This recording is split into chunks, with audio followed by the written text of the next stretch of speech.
As the races for Congress and the State House heat up, we want to take a closer look at gerrymandering. It's a term that dates back to the early 19th century and continues to be a major talking point every election cycle, or certainly every 10 years. Even Arkansas has had its share of gerrymandering accusations, some resolved as recently as earlier this year.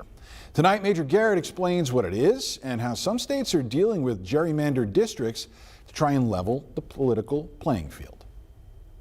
In North Carolina, this is what democracy looks like. Hi, I'm Kate Barr. The candidate, in this case Democrat Kate Barr, knocking on doors and meeting voters. Do y'all have a plan to vote? Barr is running enthusiastically for a state Senate seat just outside Charlotte. It is a vote for the future we want to see for our democracy. Barr is not, however, running to win. I'm running for state Senate and I can't win. Why?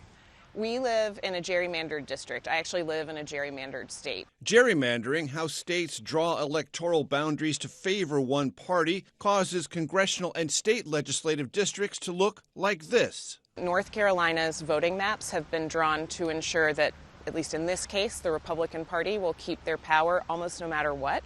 And I'm running to call them out, even though I can't win. How much of a no chance is there, statistically?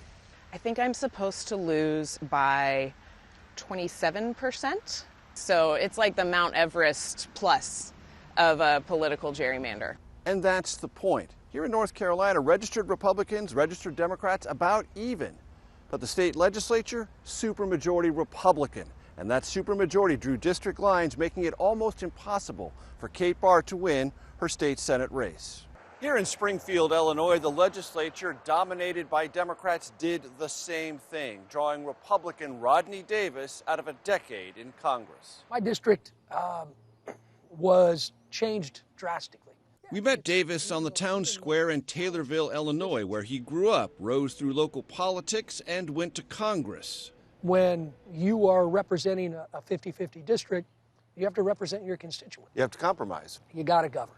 After the 2020 census, Illinois Democrats in charge of drawing new maps turned Davis's competitive 13th district into a Democratic stronghold and put Taylorville in a neighboring district that was much more conservative. And what effect did that have on your political future? Well, Major, I lost. If one party gets control of the process or one faction gets control of the process, then they can have free reign. Professor Sam Wong heads the Princeton Gerrymandering Project. He gives North Carolina and Illinois failing grades for the fairness of their maps.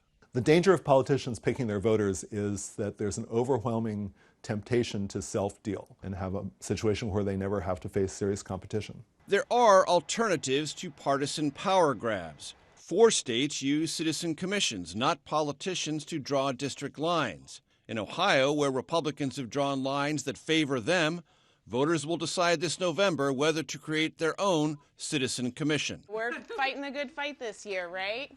The futility of it all fuels Kate Barr. Every vote I get is 2 middle fingers to Raleigh that is very clear about what we expect to see in our voting maps. Barr carries sunny resilience toward an inevitable conclusion. For Rodney Davis and his rural Illinois district, the sun has already set. For Eye on America, I'm Major Garrett in Taylorville, Illinois. As for gerrymandering accusations here in Arkansas, a lawsuit claiming that lawmakers drew district boundaries based on race wrapped up back in July. A circuit court threw out the challenge, ruling that only the U.S. Attorney General can sue under Section 2 of the Federal Voting Rights Act of 1965. The group of plaintiffs didn't like that ruling, contemplated getting an appeal, but they eventually did not seek a review from the U.S. Supreme Court.